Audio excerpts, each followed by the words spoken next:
الله مخلصا له الدين. Bismillahirrahmanirrahim. Assalamualaikum warahmatullahi wabarakatuh. Alhamdulillahi rabbil alamin.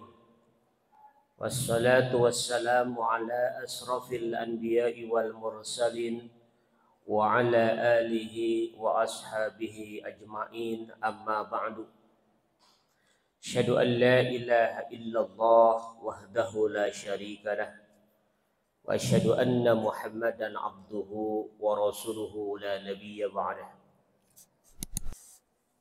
Bapak-bapak jamaah Masjid Mukhlisin Lahuddin, alhamdulillah kita panjatkan puji dan syukur kita kehadirat Allah Subhanahu wa taala. Alhamdulillah Allah masih berkenan memberikan nikmat sehat walafiat sehingga kita bisa menghadiri kegiatan rutin setiap hari Ahad kajian di Masjid Mukhlisin Lahuddin. Dan sesuai dengan jadwal pada malam hari ini Ahad pekan keempat adalah kajian Kitab Nasaihul Ibad. Tidak terasa di malam hari ini kita sudah menginjak makalah yang ke-12. Kurang lebih hampir 2 tahun ya, kita mulai kajian di bulan 11 tahun 2020, berarti tahun ketiga ya, menginjak tahun keempat. Bismillahirrahmanirrahim.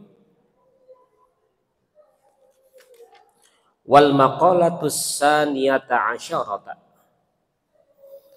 Adapun makalah yang ke-12, an ba'dil hukama, dari sebagian para ahli hikmah. Kata Imam Nawawi, ahli hikmah itu adalah atibbail qulub, dokternya hati. Jadi versi Imam Nawawi, siapa ahli hikmah? Ahli hikmah itu atibbaul qulub, dokternya hati. Ya. Jadi kalau dokter di luar dokter hati itu adalah dokter spesialis, dokter umum, dokter jantung, dan lain sebagainya. Tapi ahli hikmah adalah atibbaul qulub, dokternya hati. Hadirin rahimakumullah, di makalah yang ke-12 ini temanya adalah salah satu asya'a tufarrijul ghusus. Ada 3 hal ya, ada 3 hal yang ketika kita sedang dilanda kegundahan, ketika kita sedang dilanda kebingungan, ketika kita sedang dilanda berbagai macam masalah, yang pada intinya ketika kita sedang berada dalam kesusahan. Ya. Ketika kita melakukan 3 hal ini, maka insya Allah kerisauan, kegundahan, kesusahan akan bisa terobati oleh para ahli hikmah yang sudah disampaikan tadi, oleh para dokter hati. Insya Allah dengan melakukan hal 3 ini, maka hati kita yang sedang gundah, hati kita yang sedang risau, oleh Allah Subhanahu wa taala akan diganti kegundahan itu dengan kebahagiaan. Hadirin rahimakumullah, berbicara masalah susah, sebenarnya hidup ini seperti roda. Suatu hari kita diberikan kebahagiaan, tapi kadang di hari yang lain Allah berikan kegundahan. Atau sebaliknya, hari ini Allah berikan kesusahan, di lain hari Allah berikan kebahagiaan. Itulah dunia. Artinya jangan putus asa. Selama dunia berputar, ya, ketika kita sedang diuji dengan kesusahan, di depan ada kebahagiaan. Atau sebaliknya, jangan sombong ketika Allah memberikan kebahagiaan kepada kita, suatu saat Allah pun akan memberikan kesusahan kepada kita. Itulah roda dunia berputar. Ada di bawah, ada di atas, ada di atas, ada di bawah, ada susah, ada senang, ada bahagia, ya, dan lain sebagainya. Nah, berbicara masalah kesusahan, orang bisa menganggap itu susah atau bisa menganggap diri kita susah. Dan kesusahan itu akan datang kepada diri kita. Saya meyakini karena ulah kita sendiri. Walaupun ada faktor dari luar. Kesusahan yang hinggap pada diri kita, ya, kerisauan yang senantiasa menghinggapi diri kita, kegundahan yang selalu datang silih berganti dalam diri kita, pada intinya itu semua terjadi karena ulah kita sendiri. Walaupun sekali lagi ada faktor lain yang menjadikan kita susah. Tapi pada intinya mungkin hampir 90% orang bisa bahagia, orang bisa susah. Tergantung bagaimana kita menyikapinya dan tergantung apa yang kita lakukan. Jadi ketika kita susah, kemudian kita menyalahkan orang lain, rasa-rasanya tidak bijak. Ketika hati kita selalu risau, ketika hati kita selalu gundah, kemudian kita menyalahkan orang lain, rasanya tidak bijak. Ketika kita menilai bahwa orang lain yang menjadikan kita susah. 10% mungkin faktornya orang lain yang menjadikan kita susah.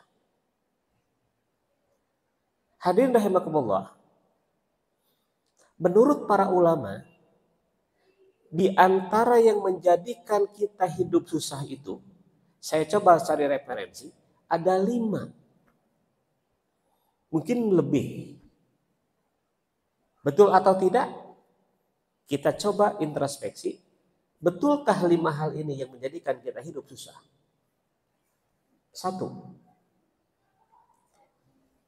Orang bisa hidup susah, selalu risau, selalu gundah. Pertama, karena dalam hidupnya tidak pernah punya tujuan yang jelas. Lamun teu boga tujuan nu jelas, hirup asal hirup. Kalau berbicara hirup asal hirup, binatang hirup. Binatang tidak punya tujuan, penting hirup. Kalau kita sebagai manusia yang diciptakan oleh Allah sebagai makhluk yang sempurna, sebagai makhluk yang Allah berikan kelebihan, kalau kita hidup tidak memiliki tujuan hidup, kita tidak akan melakukan sesuatu untuk yang bisa menyampai kepada tujuan itu. Saka sampurna we hirup teh. Jadi harus punya tujuan hidup. Jadi kalau kita mau keluar dari Permata Biru, kita pakai mobil, pakai motor, keluar dari Permata Biru. Teman kita nanya, "Pak mau kemana?" Kamana we teu boga tujuan. Sanepi na we. Ya. Itu prinsip, ya, itu orang yang tidak punya prinsip dalam hidup. Kalau kita punya tujuan keluar dari permata biru, baik pakai mobil, pakai motor, Bapak badai angkat ke mana? Badai angkat ke ujung Berung. Kita punya tujuan ke ujung Berung, pasti kita mencari jalan yang pasti agar kita sampai kepada ujung Berung. Jalan itu bisa kita lalui berbagai macam, bisa ke Permata Biru, bisa ke GBLA, bisa ke Cipadati, berbagai macam cara bisa kita lakukan agar kita sampai kepada tujuan. Tapi kalau orang sudah tidak punya tujuan, kemana dia tidak ada arahnya. Pastikan kita hidup punya tujuan. Apa tujuan kita? Tujuan kita sebagai mukmin, tujuan kita sebagai muslim, hidup di dunia ini punya satu keinginan. Ya. Bagaimana kita untuk mendapatkan ridho Allah? Itu tujuan kita. Untuk mendapatkan tujuan, mendapatkan ridho Allah itu harus kita cari. Ya, harus kita lalui dengan berbagai macam cara. Salah satunya kita sering berdoa.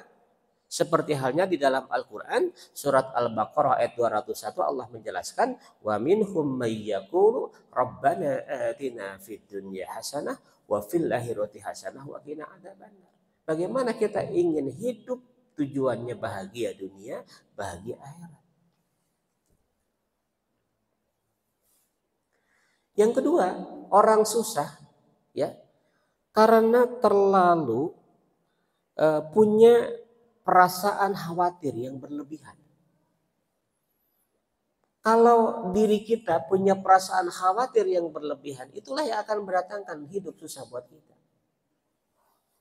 Rasa khawatir boleh, itu manusiawi, tapi jangan berlebihan. Yang pada ujung-ujungnya ngariweuhkeun ka urang. Ya. Saya mau berangkat ke kantor. Kadang berpikir ketika mau bawa mobil, sama meh ini teh geus di dieu teh kumaha macet, kaburu moal, ka mana jalan. Ini encan, tapi geus riweuh. Karena khawatirnya berlebihan. Jam 8 kudu geus di kantor poe Senin, lamun ini jam sakieu macet, kumaha gitu kieu lamun kaberangan dikenakan dan lain sebagainya. Itu khawatir berlebihan. Artinya apa? Jalani saja. Kalau sekiranya kita mau berangkat ke satu tujuan dengan kondisi jalan yang seperti ini, enggak sedang mau mobil, pakai motor. Gitu. Kan ada jalan lain. Ya. Atau seperti Pak Parno mungkin berangkat setelah subuh. Jam 6 geus di kantor. Itu agar kekhawatiran ini tidak terjadi dalam diri kita. Ku bos itah jam 7 di kantor, orang ini jam 6 teu kaburu. Da macet di Cibiro ge setengah jam. Itu rasa khawatir itu menjadikan kita menjadi susah. Atau isu kumaha teu boga duit, can boga duit. Loba bayareun itu ieu. Beas mahal, beas can kabeuli, budak bayareun SPP dan lain sebagainya. Kalau kekhawatiran itu berlebihan ada dalam diri kita, ujung-ujungnya kita menjadi ngedrop. Karena memikirkan sesuatu yang berlebihan. Yang pada ujungnya sebenarnya harus kita jalani saja. Ketika di satu saat kita bertemu dengan kekhawatiran, yaitu manusiawi wajar. Ya, khawatir boleh, tapi jangan berlebihan. Karena itu akan mendatangkan hidup susah buat kita. Kemudian yang ketiga, mengharuskan orang lain mengikuti aturan main kita. Jadi batur teh kudu kumaha urang, batur teh kudu ngikuti aturan main urang. Teu bisa. Pokoknya mana juga urang. Prinsip hidup apapun kudu juga urang, teu bisa. Karena masing-masing punya jalan, masing-masing punya gaya, punya style dan lain sebagainya. Ya, apalagi sudah berbicara masalah agama. Nggak boleh. Jangan memaksakan diri. Ya, Jadi kita tidak boleh memaksakan ya orang lain agar seperti kita. Hal-hal tertentu, apalagi dalam masalah furu'iyah nggak boleh. Kalau masalah hal-hal yang qat'iyah oke lah. Tapi masalah furu'iyah nggak bisa. Bagaimana konsep dalam Islam ada tasamuh, toleransi yang harus kita junjung tinggi. Yang kunut, nu henteu, nu tahlilan, nu henteu, nu yasinan, nu henteu. Nu tarawehna 11, nu 2 silahkan. Ya. Karena ketika kita memaksakan kehendak orang lain harus sama dengan kita. Jadi beban hati yang ujung-ujungnya yang menyusahkan kita. Kemudian yang keempat, membandingkan diri dengan orang lain.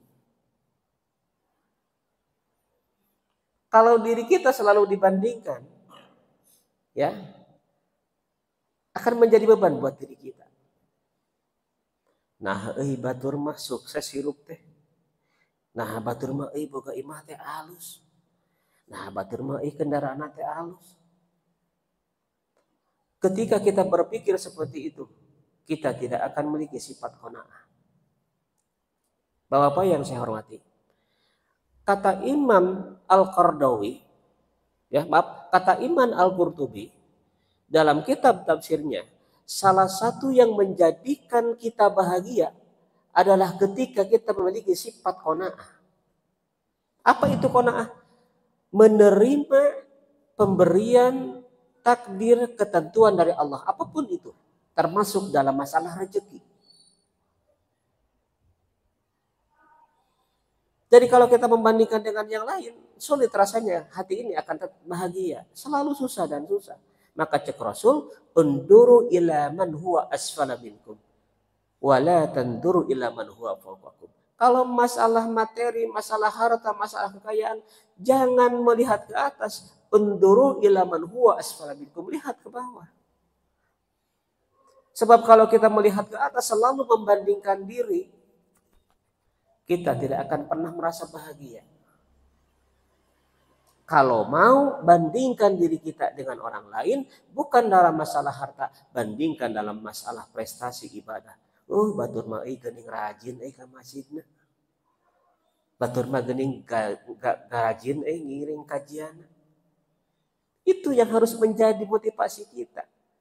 Bukannya tidak boleh kita melihat ke atas dalam harta, boleh. Tapi jangan terlalu melihat ke atas, akhirnya kita tersanjung batu. Rezeki, nikmat yang ada dalam diri kita tidak pernah ternikmati. Karena kita memikirkan rezeki yang ada pada orang lain.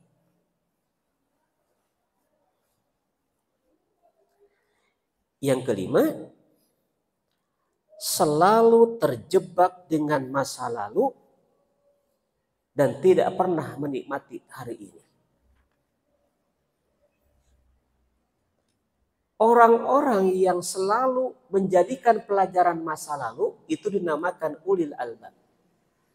Tapi kalau hanya dia terjebak dengan masa lalu dan tidak pernah mau berpikir untuk hari ini dan masa depan, hatinya akan dia selalu susah, selalu galau, selalu bimbang.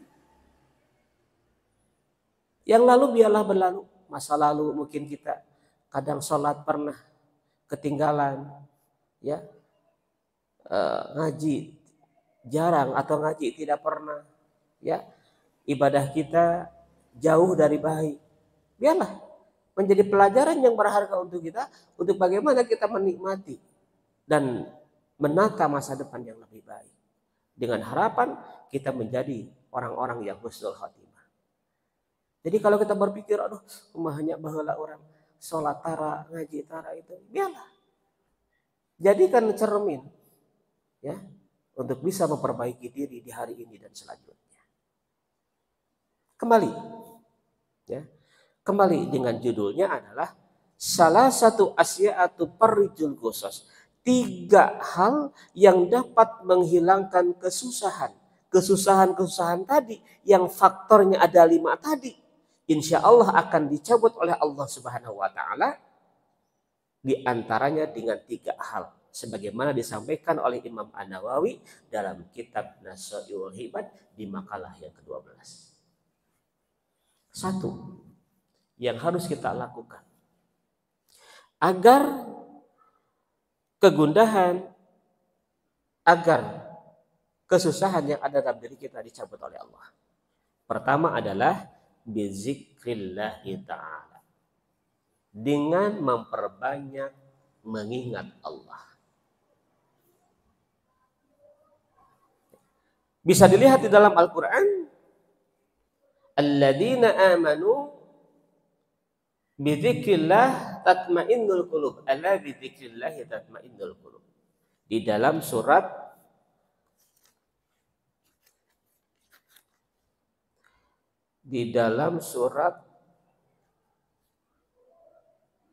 Al-Baqarah, nanti kita cek lagi. Alladzina amanu tatmainnu qulubuhum bidzikrillah, ada bidzikrillah tatmainnul qulub. Nanti kita cari ayat dan suratnya. Hadirin rahimakumullah, zikir atau mengingat Allah itu ada 3.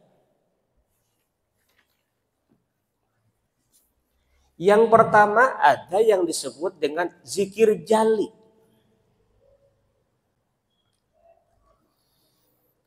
Namun zikir jali teh, zikir jali itu zikir yang dilakukan melalui lisan dan ucapan.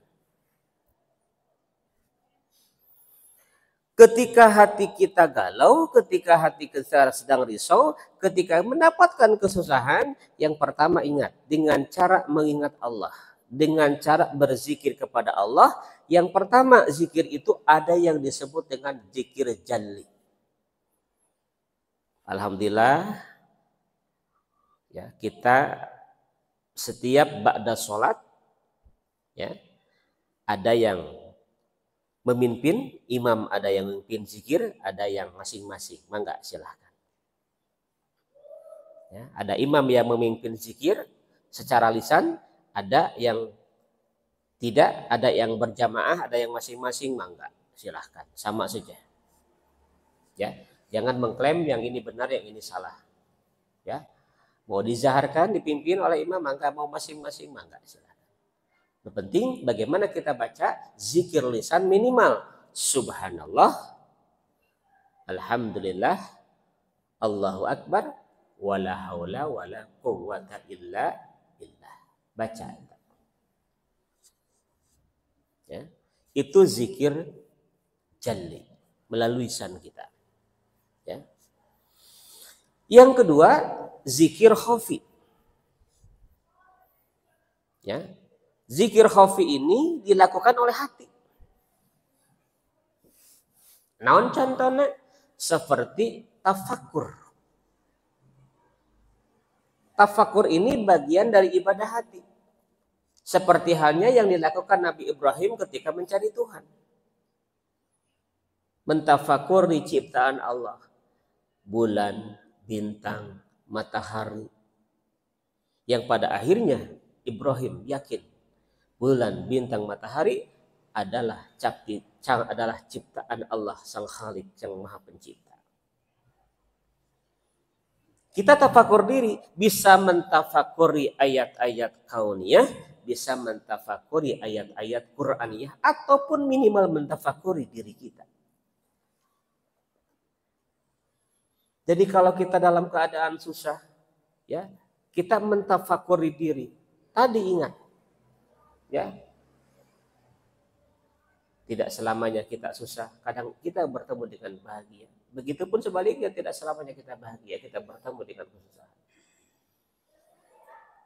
Namun yang dimaksud zikir khafi ini bagaimana kita untuk mentafakuri ayat-ayat Allah dan mentafakuri ayat-ayat yang bersifat Qur'aniyah, ayat-ayat Al-Qur'an yang kita baca. Hartina lamun orang kersusah, lamun hate kerbimbang, lamun hate kerisau, baca Al-Qur'an.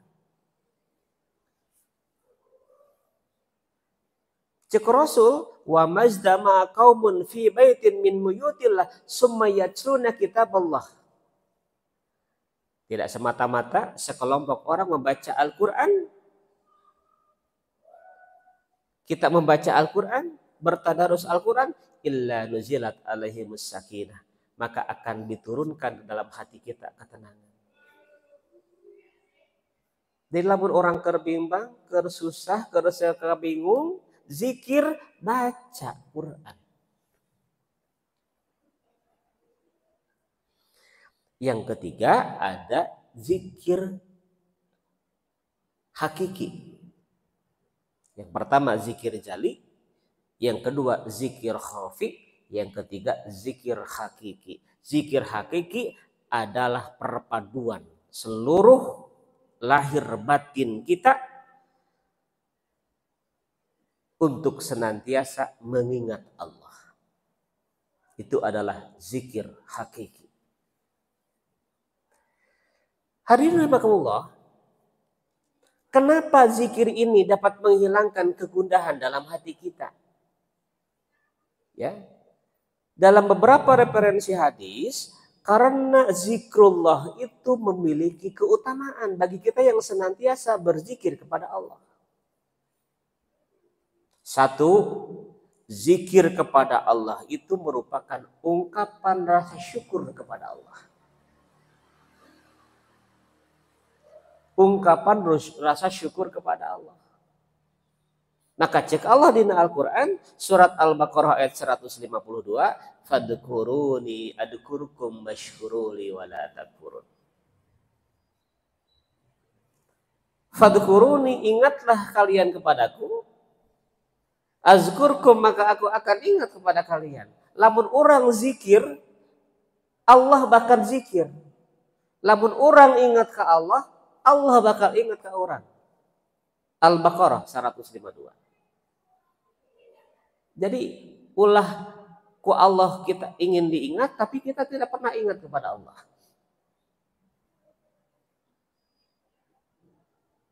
Waskuruli wala takfurun, dan bersyukurlah, jangan pernah menjadi orang yang kufur terhadap nikmat.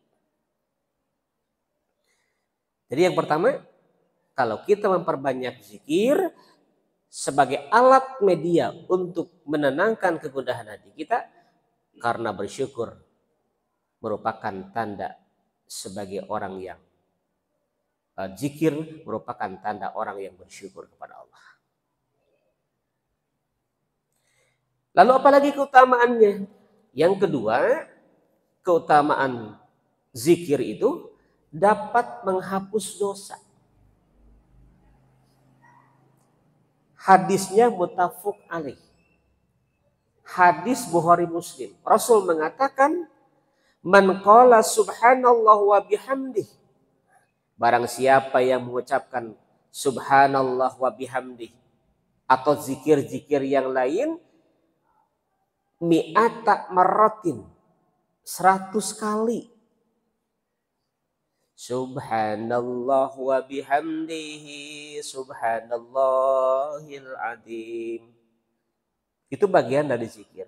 Maka kata Rasul, khuttat khotoyahu, kesalahan-kesalahannya akan Allah ampuni, wa in kanat misla.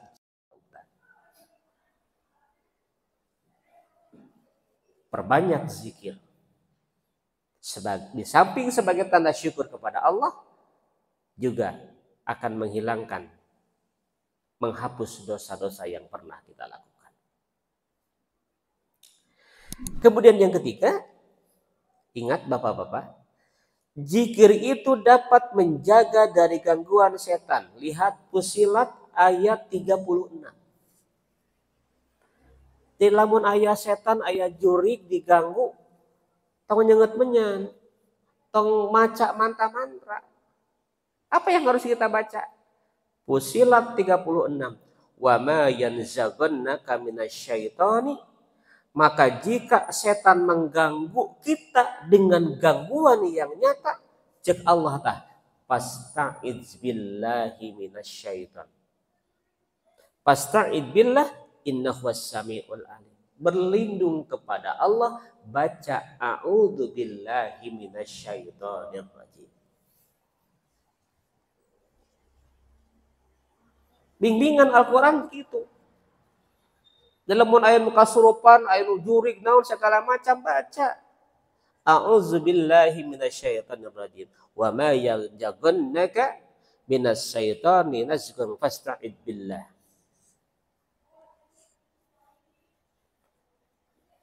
Kemudian yang keempat, keutamaan dari zikir adalah amalan yang akan digajar dengan pahala yang besar.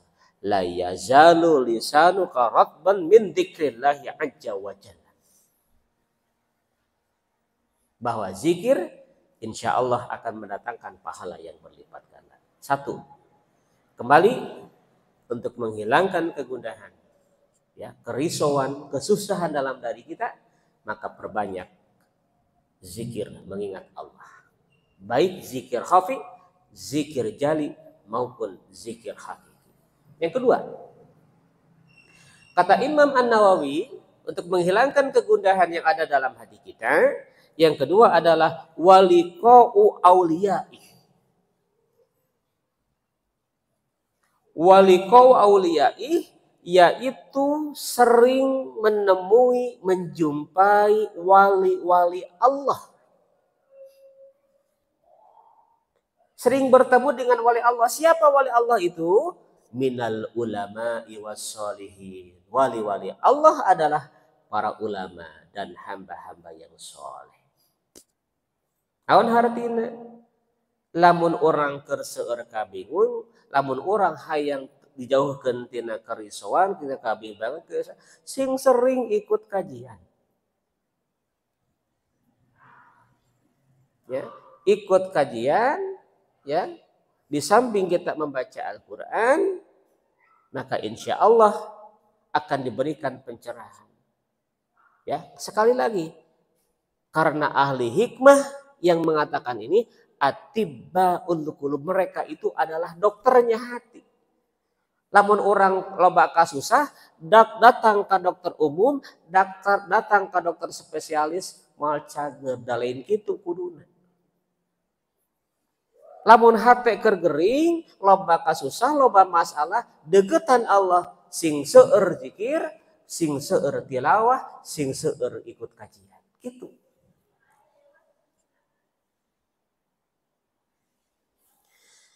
Hadirin rahimakumullah, kenapa dengan ikut kajian, belajar agama, ikut ke majelis ta'lim, mendengarkan nasihat-nasihat para ulama, ya? Karena cek Rasul dalam hadis riwayat Ahmad, ta'allamul ilma wa ta'allamu lil ilmi sakinah wal waqar wa tawadu'u liman ta'allam. Ta'allamul ilma, belajar ilmu, dekati ustadz, dekati kiai, dekati orang-orang yang soleh, belajar dari mereka. Lil ilmi sakinah wal waqar, karena dengan belajar seperti itu akan mendatangkan as-sakinah wal waqar, ketentraman dan ketenangan.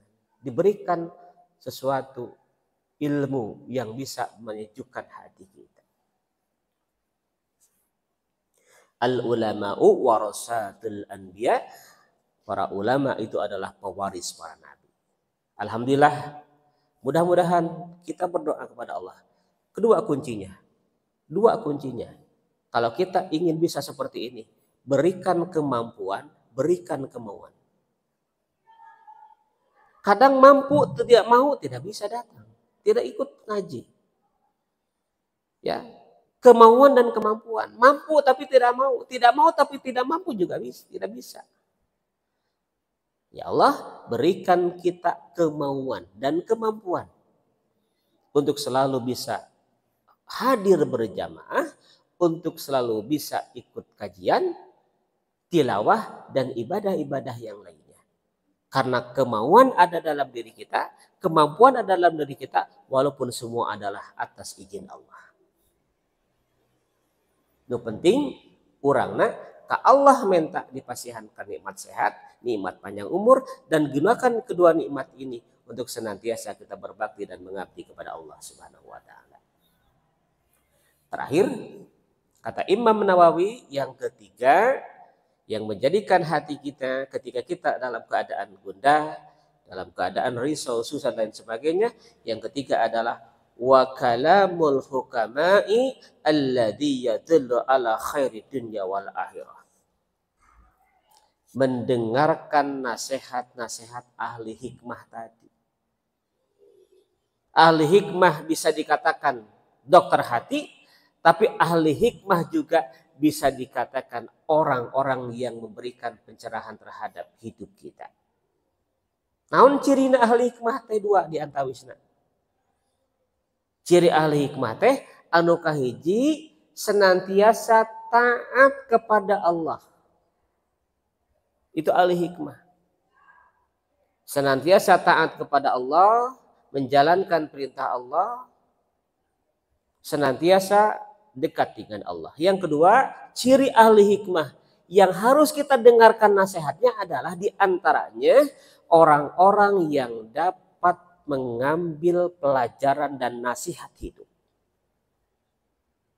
Itu ahli hikmah. Contoh, ya, ketika kita menjenguk orang yang sakit ke rumah sakit, alhamdulillah ya Rob, kami masih diberikan nikmat sehat. Ahli hikmah itu bisa mengambil pelajaran seperti itu. Ketika kita datang ke rumah sakit, menjenguk saudara kita, menjenguk tetangga kita, alhamdulillah ya Rob, tetangga saudara sakit di rumah sakit, saya masih diberikan nikmat sehat, masih bisa beribadah, makan enak dan lain sebagainya. Bersyukur kepada Allah. Lewat ke Sukamiskin, ya, ada teman kita, ya, di balik jeruji, kita menengok, ya, alhamdulillah ya Rob, kami diberikan udara yang segar, diberikan kebebasan udara yang segar. Ternyata teman kita hanya bisa diam di balik jeruji. Bersyukur kepada Allah. Ya, kita datang mengantar saudara teman kita ke pemakaman. Ya Allah, bersyukur kami masih diberikan panjang umur sampai hari ini. Manfaatkan sisa umur kita untuk beribadah kepada Allah. Atau hal sekecil apapun, kita sedang berjalan, ada daun jatuh. Ya Allah, sungguh luar biasa keagamaanmu. Ketika kita melihat daun jatuh, kita ingat siapa Sang Khalik yang menciptakan daun jatuh itu. Itu tentu Allah Subhanahu wa Ta'ala. Saya simpulkan Bapak-bapak, biar ada yang kita bawa dari pengajian ini.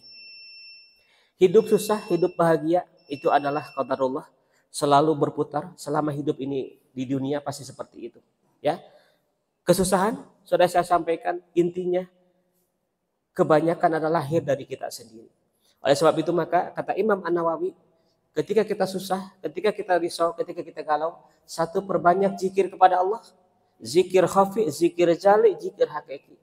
Yang kedua, senantiasa mendengarkan,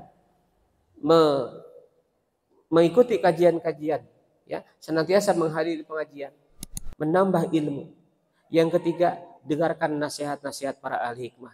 Karena ahli hikmah adalah bukan hanya sebagai dokternya hati, tapi ahli hikmah mereka adalah orang-orang yang taat kepada Allah dan orang-orang yang bisa mengambil pelajaran dalam hidupnya. Mudah-mudahan ketiga ini di makalah yang ke-12 ada hikmah dan manfaatnya khusus untuk saya pribadi, umumnya untuk kita semua. Mudah-mudahan Allah berikan kemampuan dan kemauan untuk bisa menjalankan apa yang kita dapatkan. Amin ya rabbal alamin. Terima kasih atas perhatiannya. Mohon maaf atas segala kekurangannya. Nasrun minallah wa fathun qarib wa basyiril mu'minin. Billahi taufiq wal hidayah. Assalamualaikum warahmatullahi wabarakatuh.